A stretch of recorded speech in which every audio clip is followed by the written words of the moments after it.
Alrighty, boys and girls, time for the Chapter 1 test review. So what I'm going to want you to do is try and solve these questions while the video is paused and press play when you think you have the answer.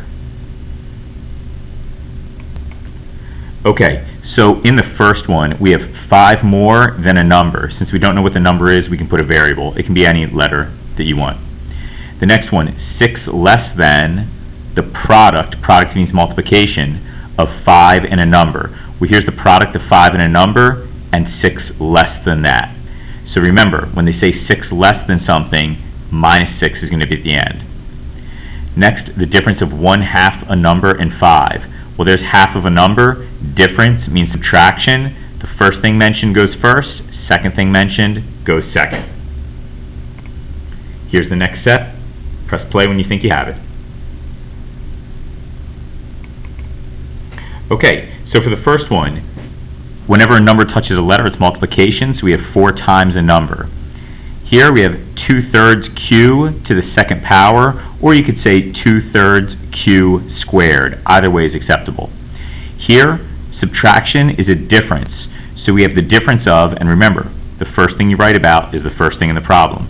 So the difference of h to the third power, or h cubed, and 5 times a number. Here's 3 more problems. Let's give them a shot. Okay, so here we go. Now, I tried to label each step with letters, so hopefully it makes it easier to understand. So in the first problem, remember order of operations. We look for grouping symbols, then exponents, then multiplication and division from left to right. So we have 24 divided by 3, which is 8. Now we do 2 times 3, which is 6, and 8 minus 6 is 2. In the next problem, first thing we see grouping symbols here. 1 plus 3 is 4. Next thing we see, exponents. 4 squared, that's 4 times 4, which is 16. Please don't tell me it's 8.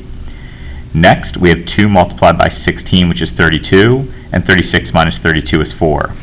With this problem here, I have grouping symbols in multiple places. Start with the first set of grouping symbols, and then inside of those symbols, I have 4 squared. 4 squared is 16. 8 times 2 is 16. 16 minus 16 is 0. 7 times 4 is 28. And 0 plus 28 is 28. For the last problem, grouping symbols inside of the grouping symbols, do those first. 7 minus 5 is 2. Now, right here, instead of turning this into a decimal, try to keep it as a fraction if you can and see what happens. Remember, a division sign, that's the same thing as a fraction bar. So I can rewrite this 9 divided by 2 as a fraction, 9 divided by 2. And now look what we have, reciprocals. Remember, reciprocals, multiplicative inverse, we end up with 1. Alrighty, next, go ahead and name the property used in each step.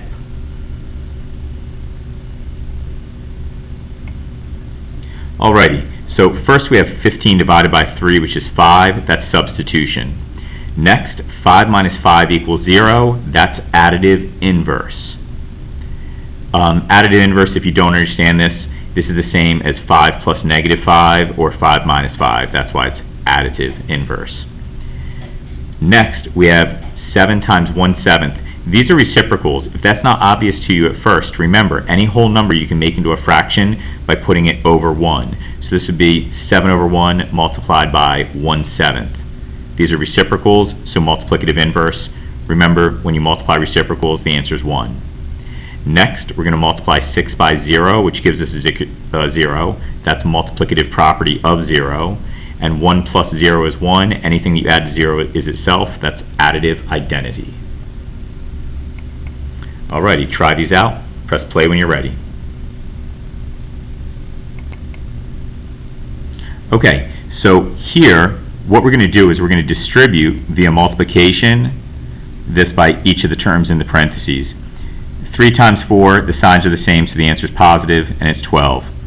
3 times 5, since the signs are the same, we have plus, and 3 times 5 is 15, so we have 15 x's. Here, the signs are different, so we have a negative, and 4 times q is 4q. Here, the signs are different, so again we have negative, and 4 times 2 is 8, so we have 8r. And here the signs are the same, so we have a plus, and 4 times 2 is 8. Okay, last part, go ahead and try this out. When you think you have the answer, press play.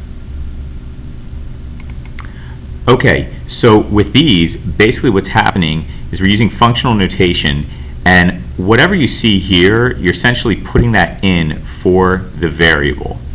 So, we had f of x equals 5 minus 2x. When they say f of a, we're simply going to write this again, and where the x is, we're going to replace it with an a.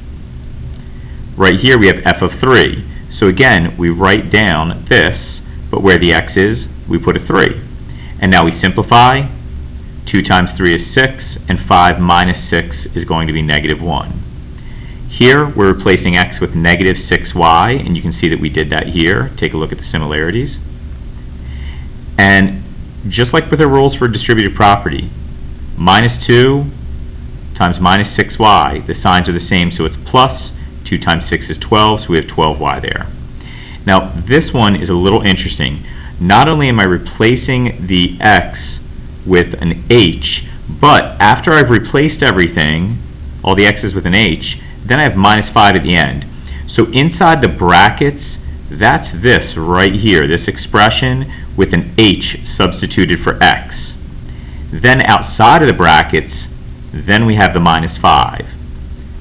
Then we simplify. Since there's nothing we can really do here, we can remove the brackets. And 5 minus 5 cancel out, additive inverse, so we're left with negative 2h. If you can do all this, you should be set for the test. See you in class.